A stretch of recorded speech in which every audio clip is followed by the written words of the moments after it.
71 arrests, explosives seized. Syria says it's crushing Islamic State cells before they regroup. But as President al Sharaa heads to Washington, the raids raise a sharper question.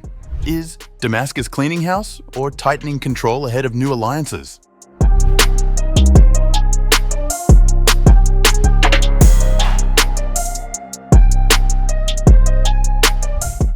Syrian security forces have arrested 71 people and seized explosives and weapons during nationwide raids targeting Islamic State cells, the Interior Ministry announced on November 8th.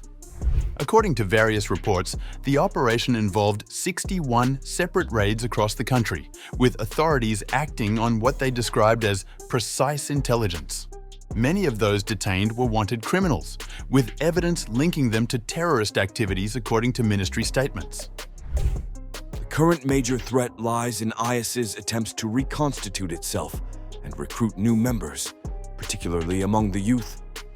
The statement added that the operation was part of ongoing national efforts to combat terrorism and confront plots targeting the country's security and citizens. According to the Syrian Arab news agency, officials intercepted information suggesting Islamic State was planning to launch fresh attacks.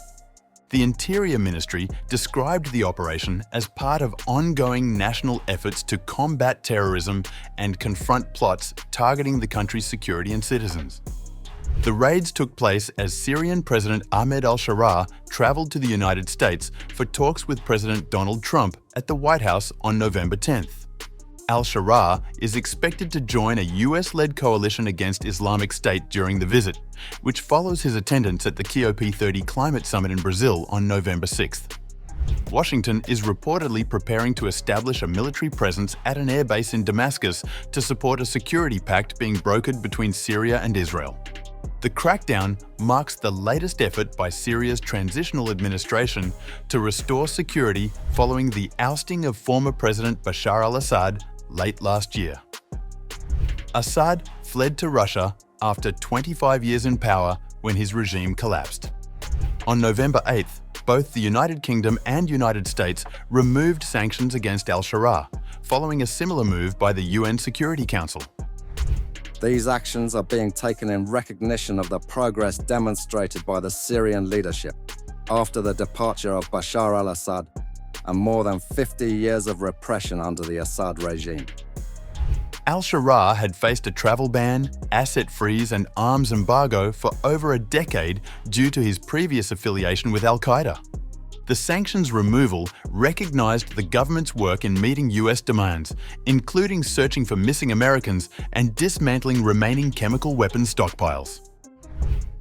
The Syrian leadership, after the departure of Bashar al-Assad, working to find missing Americans and on eliminating any remaining chemical weapons. A US administration official also previously said that Washington was constantly evaluating its necessary posture in Syria to effectively combat Islamic State.